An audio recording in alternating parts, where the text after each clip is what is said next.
আগামী বছর ফেব্রুয়ারির জাতীয় নির্বাচন দেশের গণতন্ত্রের জন্য একটি নতুন যুগের সূচনা করবে বলে আশাবাদ জানিয়েছেন প্রধান উপদেষ্টা অধ্যাপক ড মোহাম্মদ ইউনূস। জাতিসংঘের সফরে বিশ্ব নেতাদের সঙ্গে বৈঠকে এমন আশাবাদ জানিয়েছেন তিনি।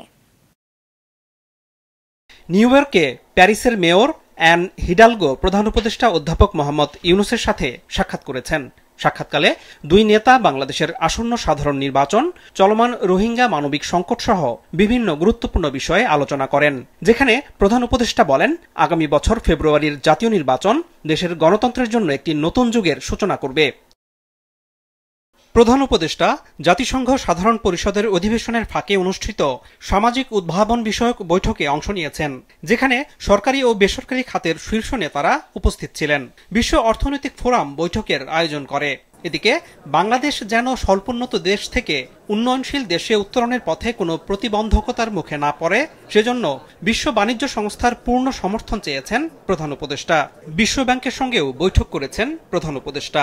পাচার হওয়া অর্থ ফেরত পাঠাতে সংস্থাটির সহায়তা চেয়েছেন তিনি। পরে অধ্যাপক ইউনূস অস্ট্রেলিয়ার প্রধানমন্ত্রী অ্যান্থনি আলবানিজের সঙ্গে এক বৈঠকে বলেন, ফেব্রুয়ারির প্রথম দিকে দেশের ইতিহাসে সবচেয়ে স্বচ্ছ এবং বিশ্বাসযোগ্য নির্বাচন পরিচালনার জন্য তার সরকার প্রতিশ্রুতিবদ্ধ। মূল মেসেজ হচ্ছে যে আমরা ফেব্রুয়ারিতে 15 ফেব্রুয়ারির মধ্যে ফেব্রুয়ারির প্রথমার্ধে ইলেকশন করতে যাচ্ছি। এটা একটা ফ্রি, ফেয়ার, পিসফুল, ক্রেডিবল এবং খুবই উৎসব মুখর একটা ইলেকশন হবে এবং সেটার বিষয়ে পুরো বিশ্ববাসীকে জানানো। এবং অলরেডি আপনারা এই গত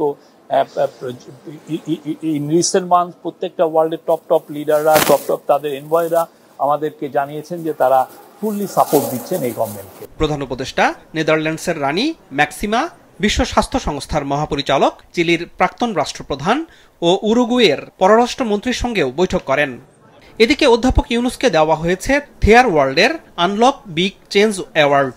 শিক্ষা ও সামাজিক অর্থনৈতিক উন্নয়নে তার পথপ্রদর্শক ভূমিকা এবং মানব কল্যাণে আজীবন প্রতিশ্রুতির স্বীকৃতিস্বরূপ এ সম্মাননা প্রদান করা হয়। থেয়ার ওয়ার্ল্ডের বার্ষিক উচ্চ পর্যায়ের গ্লোবাল এডুকেশন ডিনারে ড ইউনূসকে এই বিশেষ সম্মাননা প্রদান করা হয়েছে। আনোয়ার হোসেন, মাছরাঙা সংবাদ, ঢাকা।